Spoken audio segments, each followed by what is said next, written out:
Hi, I'm here with Kylee K.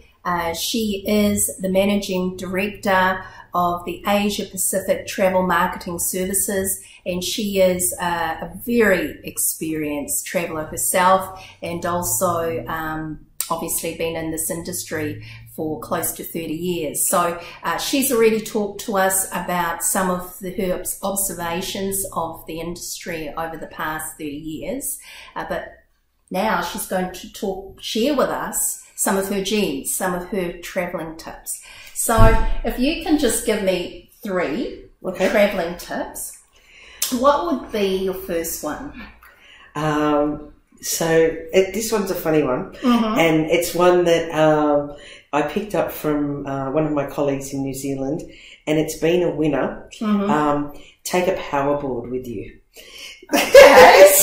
So we're always looking for the adapters, and we have multiple, I travel a lot for business and work. So when you have multiple devices that you need to plug away into, you only need one little adapter and a power board, and you're all hooked up for all of your devices. It's a funny one, but ever since I got taught it, it's been a real gem for me. That's the silly one. Travel insurance, that's a serious one. Okay.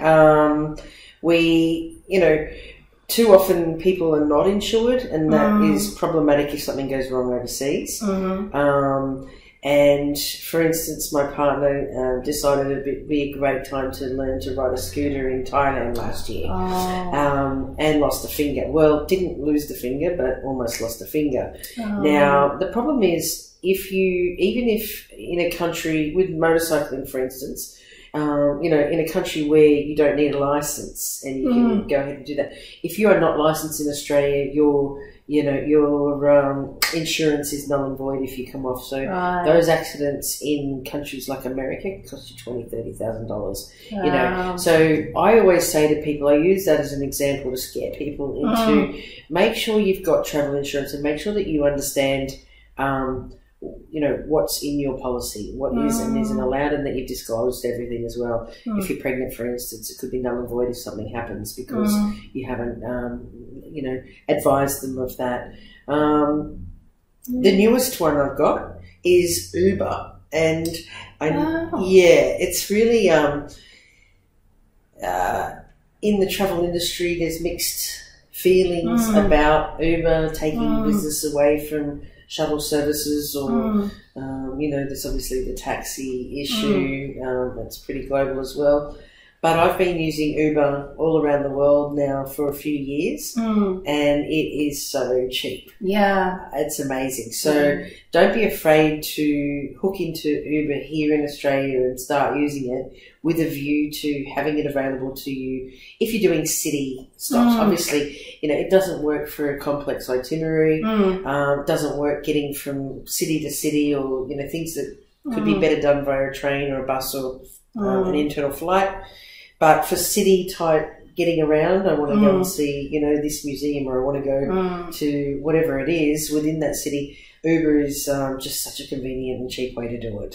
Yeah, so I used Uber in Calcutta, and I found it amazingly easy to do. And I think it's useful because, the local taxis, with you being a traveller, sometimes you can be exploited and charged more, and with Uber it's a lot more reliable in terms of cost. The other thing is, because you have to give feedback, it creates accountability, so that you get the opportunity at the end to say whether this person how they scored in terms of your trip. So there's some sort of safety factors in Uber that can be helpful. So I agree. I think Uber's a great one.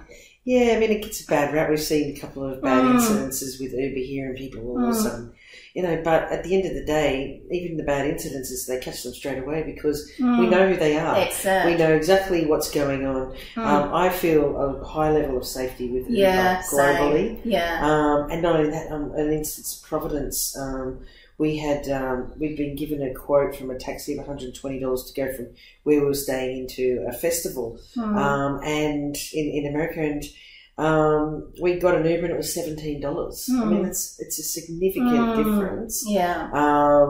And it really does mean, you know, some people aren't necessarily, you know, they're afraid of catching the subway in New York, for instance, or, you know, even more so, I think, in India and places that you talked of, you know, where it is a little uncertain and perhaps the language barriers create a level of uncertainty and difficulty.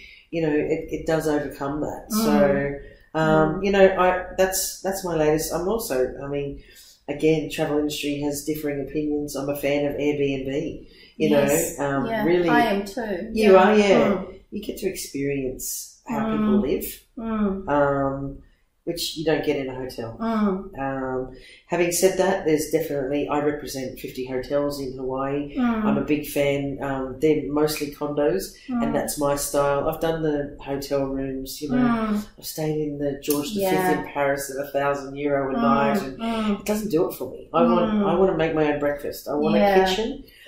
So that's why, you know, we represent these great hotels in Hawaii. But having said that, I also like the idea of getting a cottage on the North Shore of Hawaii, you know, and being away from all of the hustle and bustle and living how they live there, no matter where I'm travelling. So, you know, don't be afraid to use Airbnb as well. And this whole share market is really is emerging, and I'm really interested to see where it's going to go. Yeah, it's exciting because really what we're seeing is so many options and that are uniquely tailored to sort of our interests and what we're looking for. And I think that's a good thing. It's a very good thing. Thank you for joining us. Thanks.